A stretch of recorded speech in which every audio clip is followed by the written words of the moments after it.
আসসালামু আলাইকুম। ওয়ালাইকুম আসসালাম। কি নাম? মোহাম্মদ সাদিকুল ইসলাম মন্ডল। কোন জেলা বাড়ি? কুড়িগ্রাম জেলা, কোন থানা? রৌমারী থানা। রোমারি থানা। তাহলে তুমি সিঙ্গাপুরি বিল্ডিং কনস্ট্রাকশন সেক্টরে স্কুল করে সিঙ্গাপুর যাচ্ছ? জি স্যার। ওকে, কি কোম্পানি, কি কাজ নিয়ে যাচ্ছ?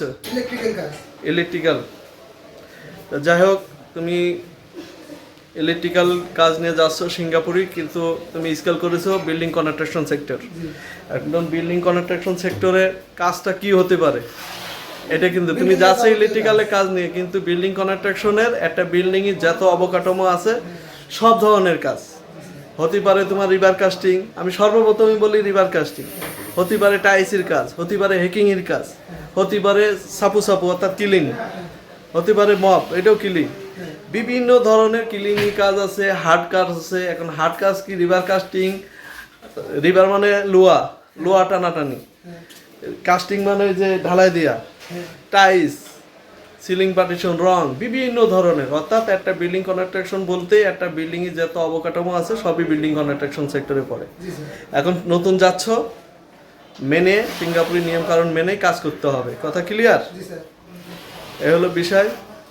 আর যে জন্য যাচ্ছ এটা মাথায় রাখতে হবে যে কাজ করে স্কিল করে যাচ্ছ, লং টাইম সিঙ্গাপুর করতে পারবা। এখানে কোনো ক্রাইম, কোনো বদনামায় এমন কোনো কাজ করা যাবে না, ঠিক আছে? হলে কিন্তু ব্ল্যাক লিস্ট হয়ে যাবে কমপ্লেন হলে। হ্যাঁ, এদিকে খেয়াল রাখতে হবে।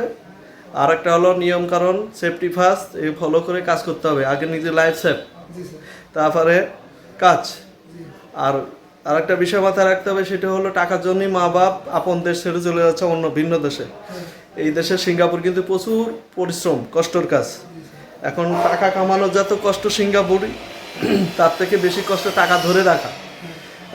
ফরেনার ওয়ার্কাররা সিঙ্গাপুর থেকে টাকা যাতে নিয়ে দেশে না যেতে পারে, এর জন্য কিন্তু অনেক ফায়দা, মানে অনেক রাস্তা খুলে রাখছে। তা যাই হোক, এইসব রাস্তায় যাওয়া যাবে না। টাকা পয়সা আয় করে নিজের খাওয়া, নিজের পকেট খরচ ব্যতীত টাকা সবই বাড়ি পাঠায় দিতে হবে, ওই বাপ মার কাছে না নিজের অ্যাকাউন্টে। কথা ক্লিয়ার? তা ভালো থাকবা, শুভকামনা থাকলো। আল্লাহ হাফেজ।